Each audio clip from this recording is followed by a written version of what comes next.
Good morning to all of you and welcome to all of you in OCIS PCS channel. कैसे हैं आप लोग? Hope so सभी अच्छे होंगे, पढ़ाई भी बहुत बेहतर चल रही होगी। तो चलिए बढ़ते हैं आज के हमारे इस करंट अफेयर्स के सेशन की तरफ और देख लेते हैं कौन कौन से इंपॉर्टेंट क्वेश्चंस हैं हम लोग के पास, कौन कौन से इंपॉर्टेंट न्यूज़ है, मुद्दे हैं। इन सभी को देखते हुए चलिए बढ़ते हैं क्लास की ओर और देखते हैं। फर्स्ट है आपका 77वां भारतीय स्वतंत्रता दिवस 2023, 15 अगस्त को सेलिब्रेट किया गया है। इसमें हम लोग को देखना है कि इस साल की जो थीम थी वो थीम क्या रखी गई है। थीम को देख लेते हैं, थीम को इसको लिख लेते हैं। थीम इसकी रखी गई थी राष्ट्र प्रथम सदैव। इसकी थीम थी राष्ट्र प्रथम सदैव प्रथम। ये थीम को बस ध्यान रखिएगा, राष्ट्र प्रथम सदैव प्रथम इसकी थीम रखी गई थी। Now come to the next. अब हम लोग देख लेते हैं कुछ इंपॉर्टेंट जो रिविजन्स हुए हैं उनको हम लोग देख लेते हैं। अनवर उल हक कक्कड़ को पाकिस्तान का कार्यवाहक प्रधानमंत्री नियुक्त किया गया है। अनवर उल हक्कड़ को इनको कार्यवाहक प्रधानमंत्री है, ये ध्यान रखिएगा। Now come to the next. Saras Aajeevika store पर एक जिला एक उत्पाद वाल को DPIIT और ग्रामीण विकास मंत्रालय द्वारा संयुक्त रूप से लॉन्च किया गया है। अब यहाँ पर जो सवाल आपके बनते हैं वो सवाल आपके हैं कि आखिर सारस आजीविका स्टोर है क्या।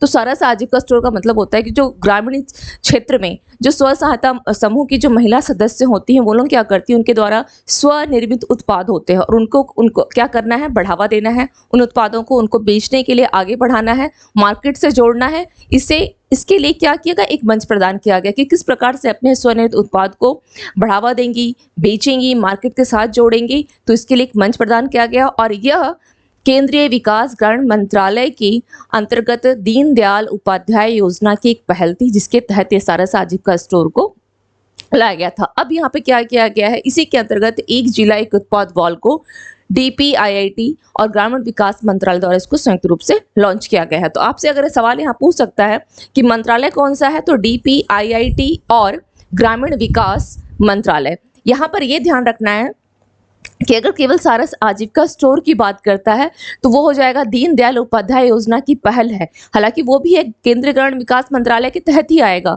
लेकिन अगर यहाँ पर इसके साथ अगर एक जिला एक उत्पाद को जोड़ देगा तो आप यहाँ पे आंसर आपका हो जाएगा DPIIT और ग्रामीण विकास मंत्रालय। Now come to the next. भारतीय हॉकी टीम ने मलेशिया को हराकर एशियाई चैंपियंस ट्रॉफी 2023 जीता है। और भारत, ये जीत किसकी है? भारत की, जो इसके चौथी बार इसने जीत हासिल की है। सेकंड पोजीशन पे कौन है, क्योंकि उसने मलेशिया को हराया है। एंड थर्ड पे आपका जापान है। थर्ड पे कौन है? जापान है, ये ध्यान रखना है। यहाँ पर आपका मलेशिया फर्स्ट, आपका भारत हो गया। भारत अगर रैंकिंग के हिसाब से देखते हैं तो भारत फर्स्ट है, क्योंकि इसने मलेशिया को हराया है। तो मलेशिया आपका सेकंड हो गया। और अगर ओवरऑल देखा जाए कि खिताब के साथ, तो 3 खिताब के साथ पाकिस्तान जो है दूसरे पोजीशन पर है, अगर ओवरऑल में देखते हैं। लेकिन अगर यहाँ पे इसको देख रहे हैं तो क्या हो जाएगा, मलेशिया सेकंड पोजीशन पर है एंड जापान आपका थर्ड पोजीशन पर है। Now come to the next. हाँ, इसका आयोजन कहाँ किया गया था? इसका आयोजन चेन्नई में किया गया है, चेन्नई में किया गया था। चलिए नेक्स्ट देख लेते हैं। भारत में प्रेषण वित्त वर्ष, यानी जो रिमिटेंस आते हैं, रिमिटेंसेस जो आते हैं भारत में, उसमें बोला गया कि 2022 में यानी लास्ट ईयर 89.1 बिलियन डॉलर था। और अभी जो है बढ़कर ये बढ़ा कितना है, लगभग 26%। अप्रॉक्स कितना बढ़ चुका है यह? 26%। बढ़कर कितना? 26% बढ़कर कितना हो गया है? 2023 में 112.5 बिलियन डॉलर हो गया है। 112.5 मिलियन डॉलर। लास्ट ईयर कितना था? 18.9 बिलियन डॉलर। अब यहाँ ध्यान रखने की बात यह है कि जहाँ पर रेमिटेंसेस जो है भारत के क्या बढ़े हैं, वहीं पर अगर आप FDI को देखेंगे तो वो जो है आपका घाटे में, घाटा इन द सेंस कि वो कम हो गया है। घाटा तो नहीं बोल सकते उसको, हम ये बोल सकते हैं कि वो कम हो गया है। अब बात आती है कि रेमिटेंसेस अगर जो बढ़े हैं, सबसे अधिक रेमिटेंसेस भारत को कहाँ से आए हैं? तो फर्स्ट पोजिशन पर यहाँ पर कौन सा है? अमेरिका फर्स्ट है। अमेरिका सबसे अधिक रेमिटेंस यहीं से आए, करीब 23.4% अराउंड यहाँ से रेमिटेंसेस आए हैं। सेकंड पोजीशन पे अगर देखा जाए तो UAE। थर्ड पे आपका सिंगापुर है। थर्ड पे ब्रिटेन है। फोर्थ आपका सिंगापुर है। इसको ध्यान रखिएगा कि सबसे ज़्यादा रेमिटेंसेस जो भारत में कौन सा है? सिंगापुर है। एंड फिफ्थ में आपका सऊदी अरब है। सऊदी अरब है।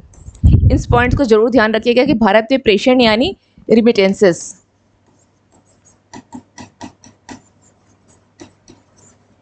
रिमिटेंसेस कहाँ से आए हैं सबसे अधिक? अमेरिका, उसके दी हुई। और अगर बात की जाए कि भारत का सबसे बड़ा व्यापारिक भागीदार देश कौन है, तो वो अब किसका नाम आता है? अमेरिका का आता है, उसके बाद चीन है, उसके बाद फिर आपका क्या आ जाएगा? यूएई है, देन सऊदी अरब है आपका। और यहाँ पर ये ध्यान रखना है इन पॉइंट्स को भी। होती क्या है कि ऑलमोस्ट टाइम यहाँ पे कंफ्यूजन की स्थिति हो जाती है, तो यहाँ पे कंफ्यूज नहीं करना है, यहाँ पर कंफ्यूज नहीं करना है, इन सभी पॉइंट्स को ध्यान रखिएगा। Now come to the next. राष्ट्रपति द्रौपदी मुर्मू 17 अगस्त को कोलकाता में विंध्यगिरी लॉन्च कर रही है। आखिर ये विंध्यगिरी है क्या और इसका लॉन्च कहां से किया जा रहा है? ये कोलकाता से किया जा रहा है। विंध्यगिरी क्या है? यह एक प्रोजेक्ट है, प्रोजेक्ट 17A युद्धपोत। प्रोजेक्ट 17A युद्धपोत क्या है? यह विंध्यगिरी युद्धपोत। और विंध्यगिरी इसका नाम किसके नाम पे रखा गया है? तो ये कर्नाटक की एक पर्वत की श्रृंखला है, उसी के नाम पर इसका नाम विंध्यगिरी रखा गया है। लॉन्चिंग कहाँ से है? कोलकाता से। Girder and rich ship buildings जो है आपकी, उसके से यहाँ क्या किया गया है? निर्मित किया गया है, वहां से इसको कोलकाता से इसको लॉन्च किया जा रहा है। नेक्स्ट है, महाराष्ट्र के बाद छत्तीसगढ़ का समग्र वित्तीय स्वास्थ्य स्कोर कार्ड दूसरा सबसे अच्छा है। महाराष्ट्र के बाद यानी छत्तीसगढ़ जो है वो सेकंड पोजीशन पर है।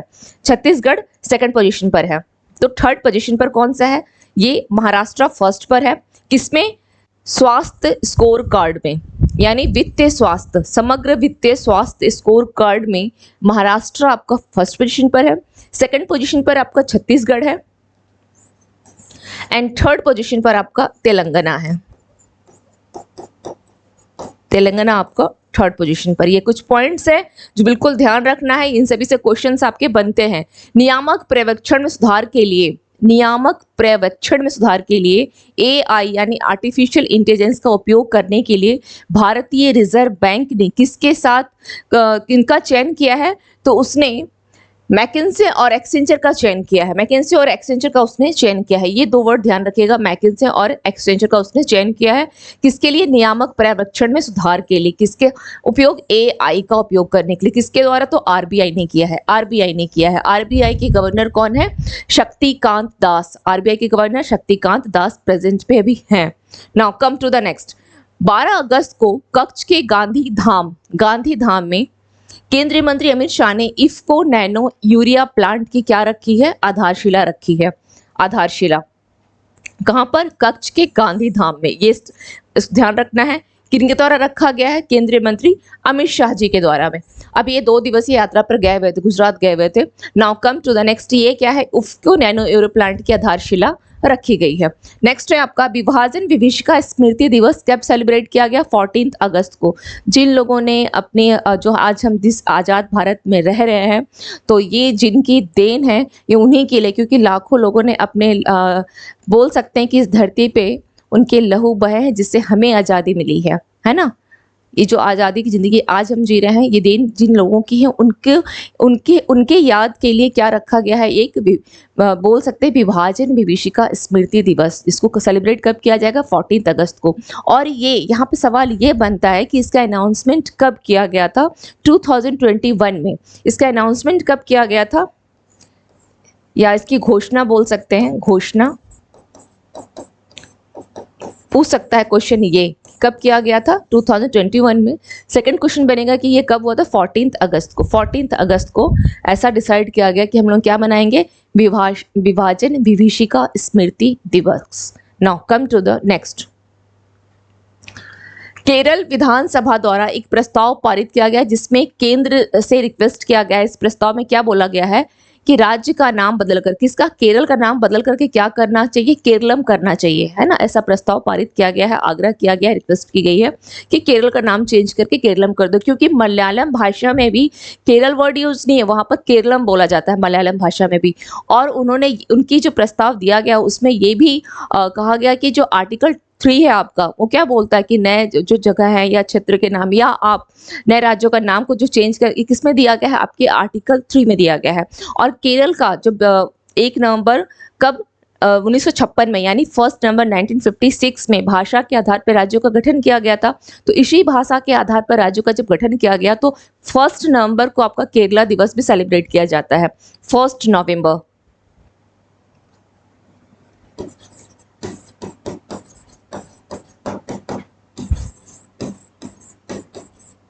केरल दिवस, केरल दिवस भी मनाया जाता है। और इन्होंने विधानसभा ने जो प्रस्ताव पारित किया उसमें उसकी किसके बारे में बोला गया, आर्टिकल 3 के तहत। आर्टिकल जो 3 है, अनुच्छेद 3 आपको क्या बोलता है कि आप राज्यों के नाम को परिवर्तित कर सकते हैं, चेंज कर सकते हैं। तो उसी का इन्होंने कहा कि आप ऐसा आर्टिकल 3 में प्रावधान है हमारा, तो उसके तहत आप हमें क्या करो कि इसका केरल का नाम को चेंज करके केरलम कर दो। और मलयालम भाषा में भी क्या बोला गया है, केरलम ही बोला गया। इनफैक्ट इनकी डिमांड ये भी है कि जो आपकी 8वीं जो अनुसूची है उसमें क्या है, 22 भाषाएं हैं, उन 22 भाषाओं में बोला गया है कि जो आपका केरला में जहाँ जो मलयालम वर्ड से केरलम समझे, तो उन सभी जगहों में आप इसको चेंज कर दो। ठीक है, ऐसा इनका एक क्या है, इसका प्रस्ताव को पारित किया गया है। Now come to the next. प्रसिद्ध परमाणु भौतिक विज्ञानी विकास सिन्हा का 78 वर्ष की आयु में क्या हो गया है, कोलकाता में निधन हो गया है। किनका, ये सवाल यहाँ पे ये बन सकता है, विकास सिन्हा निम्नलिखित में से क्या थे। तो यह ध्यान रखिएगा, यह परमाणु भौतिक विज्ञानी, परमाणु भौतिक विज्ञानी। इन्हें 2001 में पद्मश्री, 2010 में इनको पद्म भूषण दिया गया है। पद्म भूषण 2001 में Padmashri,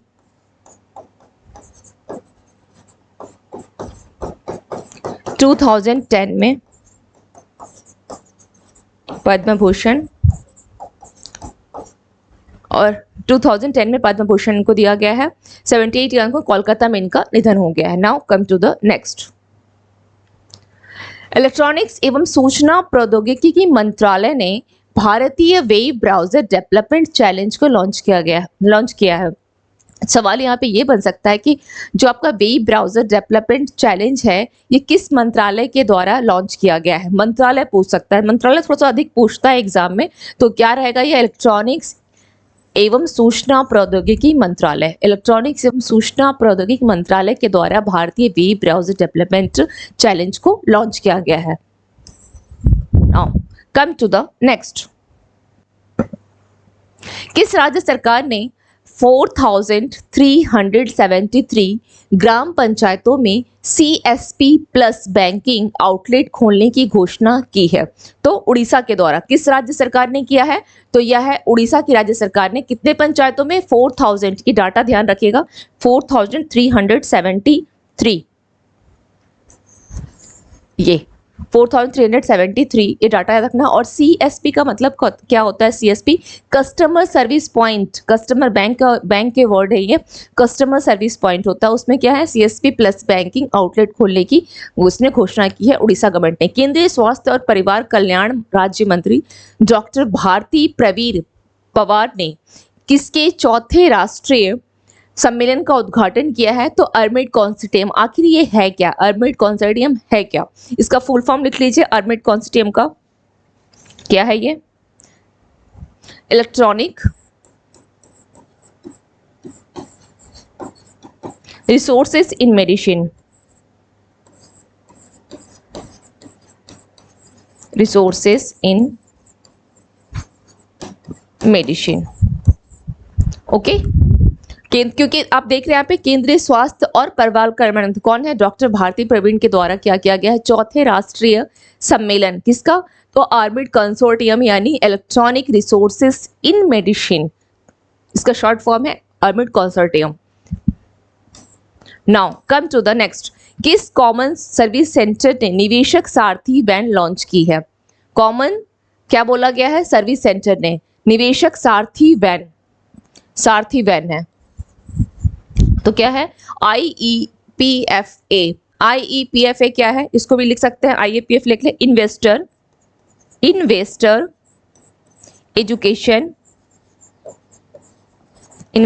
education and protection fund,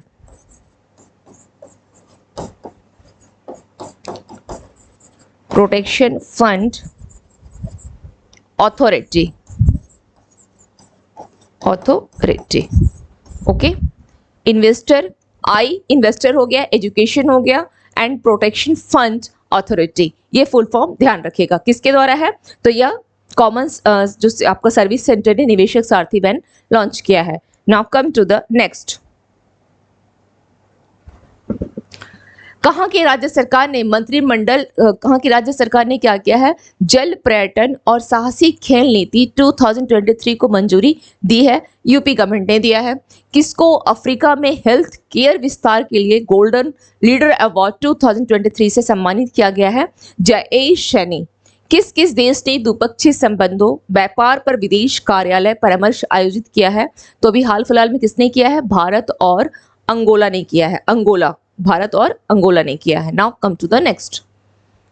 किसने नेशनल स्पेस इनोवेशन चैलेंज 2023 को लॉन्च किया है, AIM यानी एम क्या है, अटल इनोवेशन मिशन। ये क्या है, अटल इनोवेशन मिशन। एम क्या है, अटल इनोवेशन मिशन।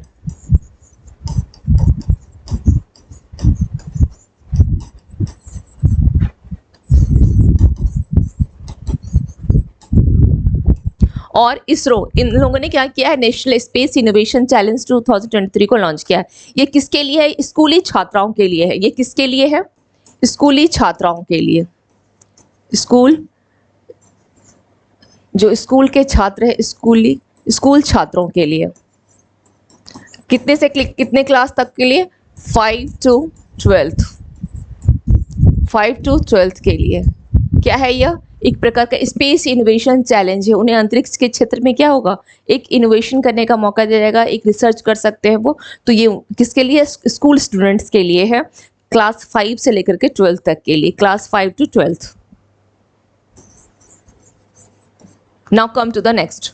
भारत में कितने और हवाई अड्डों पर डीजी यात्रा सुविधा जो है शुरू की जाएगी, तो 6 है। It's not that much important. Now come to the next. कहाँ की विधानसभा में सर्वसम्मति से UCC यानी यूनिफॉर्म सिविल कोड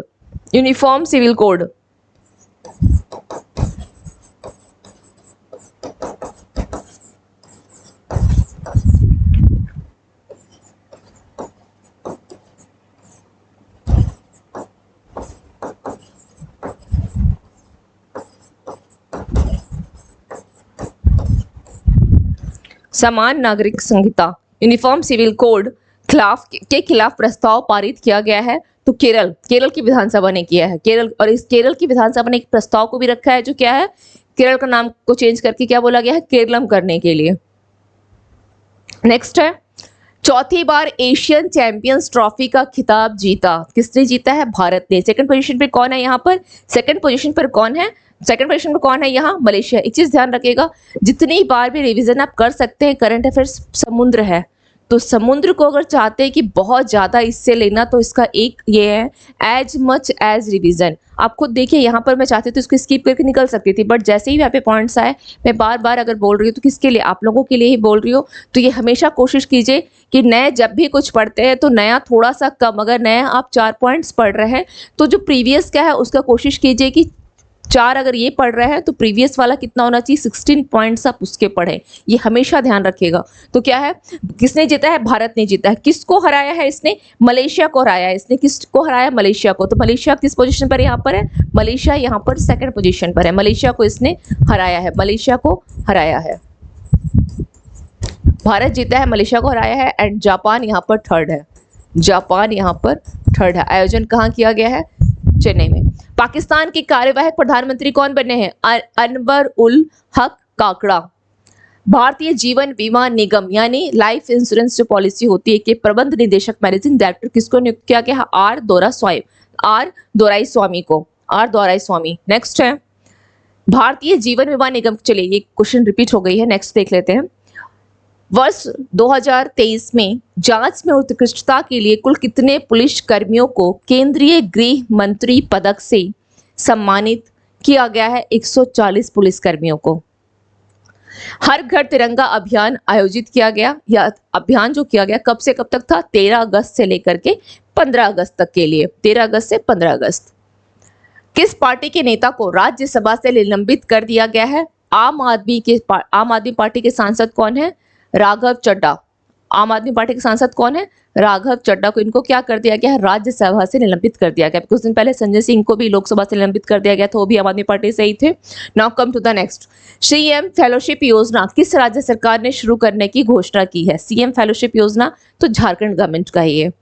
किस राज्य की विधानसभा में मोबाइल ले जाने पर प्रतिबंध लगा दिया गया है। तो यूपी विधानसभा ने क्या किया है कि आप वहाँ पर मोबाइल नहीं लेके जा सकते हो। और कहाँ की जो आप बोल सकते हैं कि कहाँ पर स्कूलों में भी मोबाइल ले जाने पर प्रतिबंध लगा दिया गया है, तो यह दिल्ली में। दिल्ली में क्या किया गया है, जो स्टूडेंट्स हैं वो स्कूल में मोबाइल अब अलाउड नहीं है, वो स्कूल मोबाइल लेकर के नहीं जा सकते, उस पर प्रतिबंध लगा दिया गया है। Now come to the next. अब हम लोग आते हैं एमसीक्यूज पे, देख लेते हैं आज कौन कौन से एमसीक्यूज हैं। निम्नलिखित में से कौन भारतीय जीपीएस नाविक से जुड़ेगा? भारतीय जीपीएस नाविक से जुड़ेगा। ऑप्शन दिया गया है डाकघर, बैंकों की शाखाएं, आधार नामांकन उपकरण, किसान उत्पादक संगठन। तो इसका राइट आंसर क्या हो जाएगा? इसका राइट आंसर हो जाएगा सी। सी इज योर राइट आंसर, आधार नामांकन उपकरण, सी। भारतीय जीपीएस नाविक से जुड़ेगा। एक्चुअली क्या है, यह जो आधार नामांकन उपकरण है, यह अब तक क्या है, किस पे काम करता था? यह जो ये जीपीएस से जुड़ी हुई थी, यह जो अभी तक किससे थी? जीपीएस जो किट है उससे जुड़ी हुई थी। आधार नामांकन जो होता है, यूनिक आइडेंटिफिकेशन, ये किस उपकरण से जुड़ा हुआ था, यानी किस किट से जुड़ा हुआ था आधार नामांकन? ये जीपीएस से जुड़ा हुआ था अभी तक। अब क्या किया जा रहा है, इसको भारतीय जीपीएस नाविक से जोड़ेगा। नाविक, और नाविक जो है, नाविक क्या है? अगर पूछा जाए कि ये नाविक है क्या, तो ये भारत का क्षेत्र हो या भारत से अब सीमा तक बात करें, अगर भारत की सीमा से परे की बात करें, तो करीब 1500 किलोमीटर के क्षेत्र को ये क्या करता है? कवर करता है। अराउंड कितना है? 1500 किलोमीटर को, 1500 किलोमीटर को ये, इतना क्षेत्र को ये कवर करता है नाविक। ओके, अभी क्या है, ये भी जीपीएस के समान ही है, ये भी जीपीएस के समान है, लेकिन ये क्या है? जीपीएस के समान है, ऐसा नहीं कि जीपीएस से अलग है, लेकिन ये क्या है? भारतीय क्षेत्रीय उपग्रह, इसको क्या बोल सकते हैं? भारतीय क्षेत्रीय नाविक को भारतीय क्षेत्रीय उपग्रह, भारतीय क्षेत्रीय उपग्रह को बोल सकते हैं नेविगेशन प्रणाली। यहां लिख देती हूँ, नेविगेशन प्रणाली।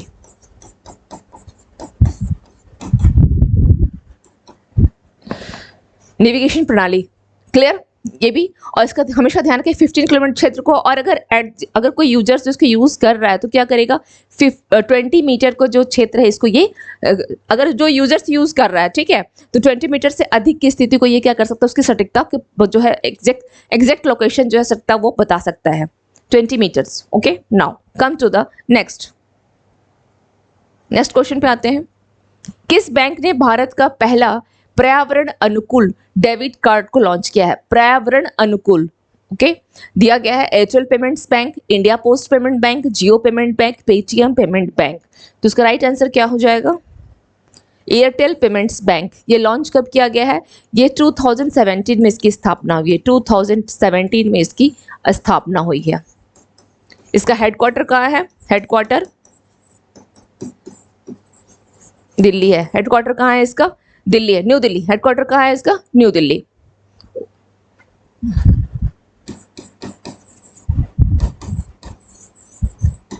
और अगर बात की जाए कि इसके सीईओ कौन है?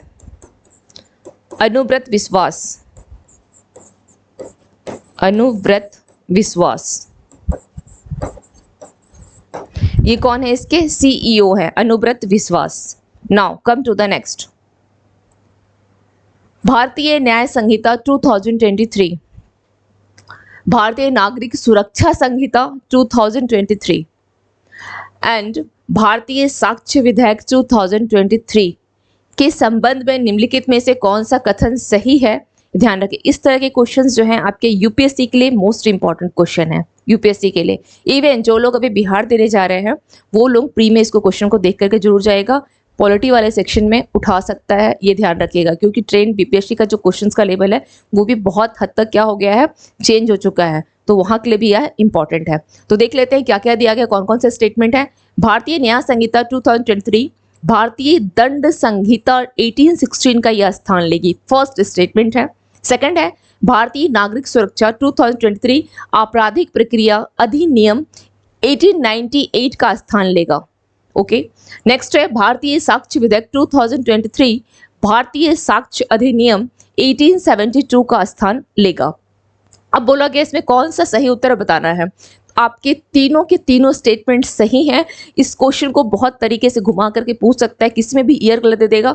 तो इनको इस सभी को क्या करना है, बिल्कुल एकदम लर्न कर लेना है, याद रख लेना है कि कौन सा किसके तहत चेंज किया गया है, यानी किस साल में किसका स्थान ले रहा है। 1860 की जगह 1859 कर देगा तो गलत हो जाएगा। तो आपको बाज़ाब्ता ये ईयर ध्यान रखना है। तीनों स्टेटमेंट सही हैं आपके, ये तीनों सही हैं। तो आंसर क्या हो जाएगा, डी, केवल 1, 2 और 3। Now come to the next question. पूर्व सैनिकों की विधवाओं के लिए व्यावसायिक प्रशिक्षण अनुदान योजना के तहत कौन सा है, व्यावसायिक प्रशिक्षण अनुदान योजना।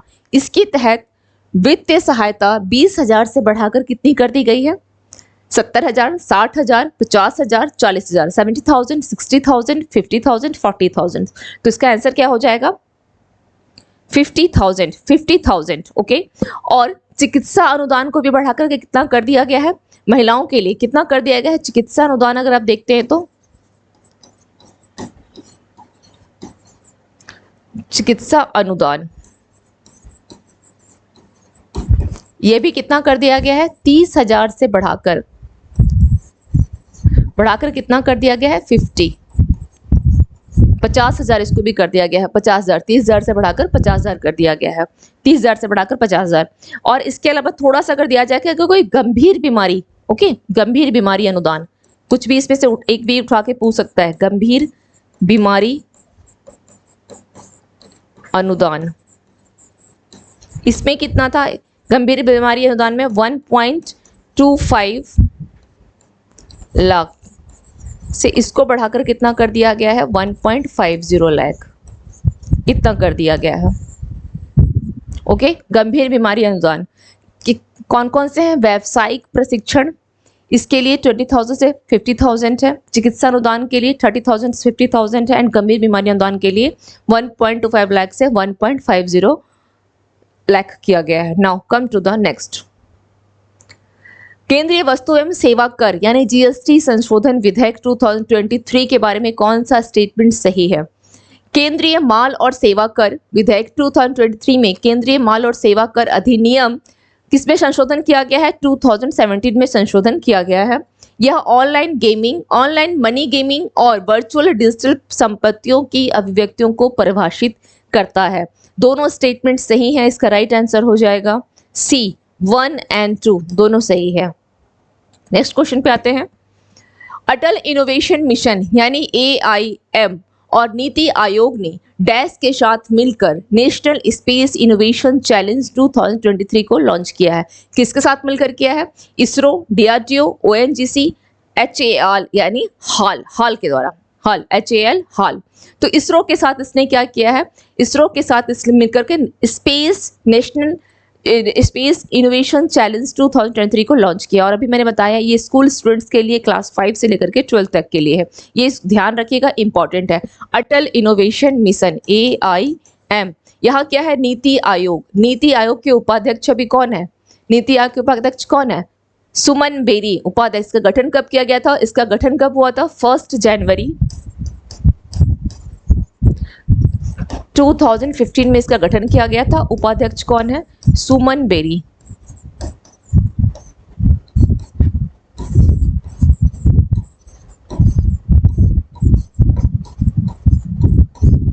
Now come to the next. भारतीय रिजर्व बैंक ने यानी RBI ने लगातार तीसरी बार रेपो रेट को अपरिवर्तित रखने का फैसला किया है। तो बोला गया कि वर्तमान में रेपो दर क्या है, वर्तमान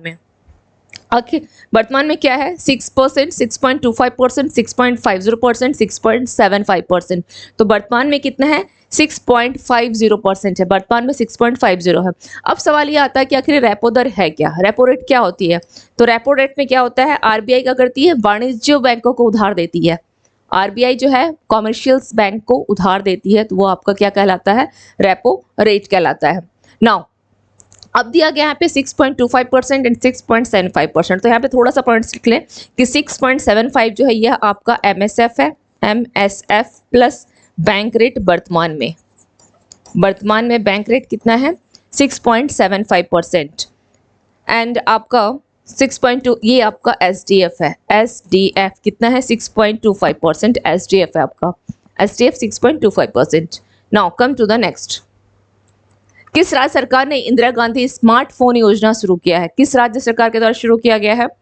उड़ीसा सरकार, छत्तीसगढ़ सरकार, राजस्थान सरकार, मध्य प्रदेश सरकार. तो इसका राइट आंसर क्या हो जाएगा? राजस्थान सरकार के द्वारा जयपुर में इसका आरंभ किया गया है. इसमें करीब 1.3 करोड़ महिलाओं को लिया गया है और इसका वितरण कैसे किया जाएगा? 400 शिविर जो है, मोबाइल शिविर लगाए गए हैं जिसमें महिलाएं उन शिविरों में जाकर के अपनी चॉइस की मोबाइल को ले सकती हैं. इसमें 3 साल तक के लिए डाटा भी फ्री दिया गया है, मुफ्त डाटा दिया गया है 3 साल के लिए. और इसमें किसको किसको है? जो कोई एकल महिलाएं हैं.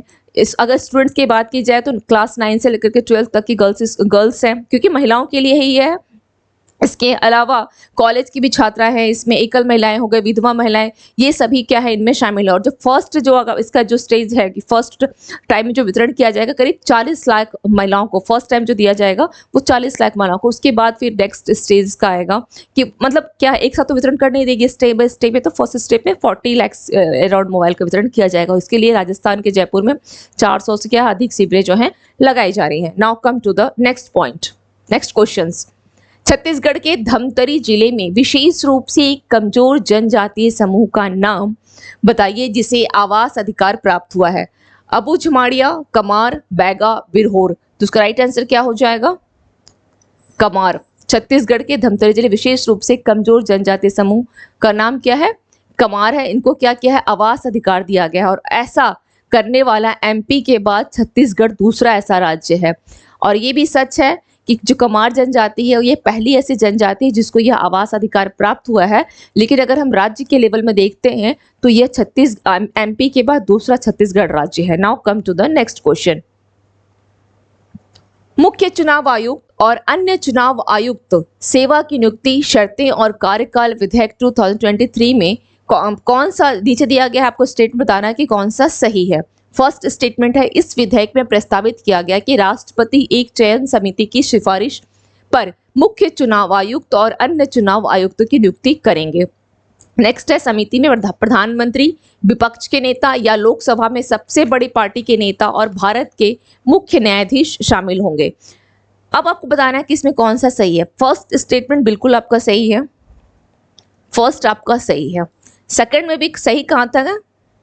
ये भी है, प्रधानमंत्री भी हैं, विपक्ष के नेता या लोकसभा में सबसे बड़ी पार्टी के नेता, ये भी बिल्कुल सही है. लेकिन इसमें भारत के मुख्य न्यायाधीश नहीं है. तो फिर है कौन? अगर भारत के मुख्य न्यायाधीश नहीं है तो कौन है? तो फिर प्रधानमंत्री के द्वारा नामित,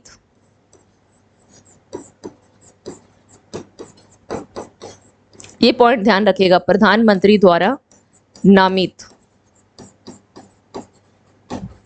प्रधानमंत्री द्वारा नामित एक केंद्रीय मंत्री, एक कैबिनेट मंत्री.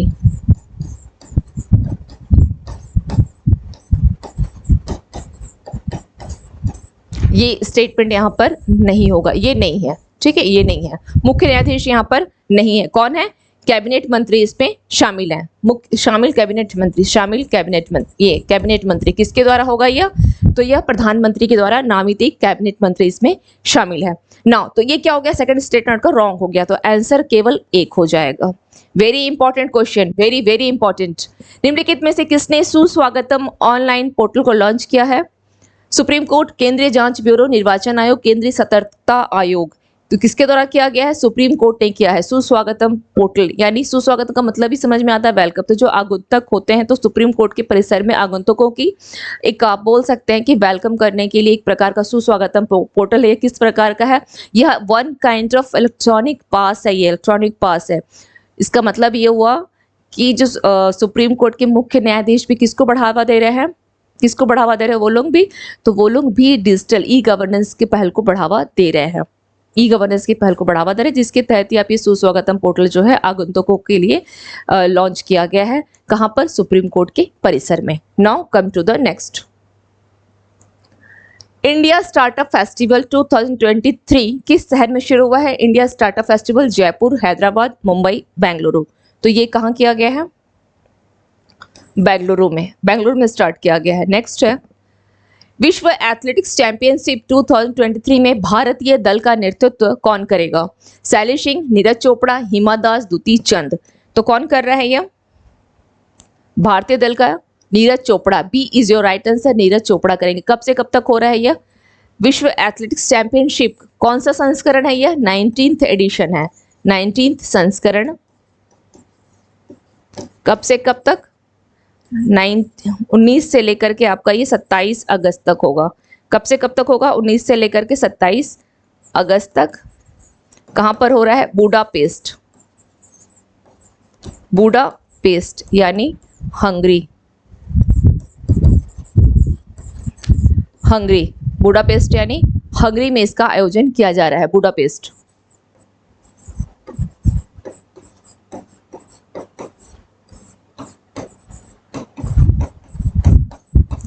चलिए, इसमें भारत की तरफ से जो है 15 भारतीय खिलाड़ी जो है पहली बार इसमें हिस्सा ले रहे हैं। कितने हैं टोटल? 15 भारतीय खिलाड़ी पहली बार इस चैंपियन में हिस्सा ले रहे हैं। 15 भारतीय खिलाड़ी पहली बार इस चैंपियन में क्या कर रहे हैं? हिस्सा ले रहे हैं। और सबसे मेन बात ये है, पहली बार ही तो हिस्सा ले रहे हैं, कि इन सभी भारतीय खिलाड़ियों में सबसे कम उम्र की है सैली सिंह। सबसे कम उम्र की, सबसे कम उम्र की भारतीय दल की जो खिलाड़ी हैं उसमें सबसे कम उम्र की कौन है? सैली सिंह, सबसे कम उम्र की।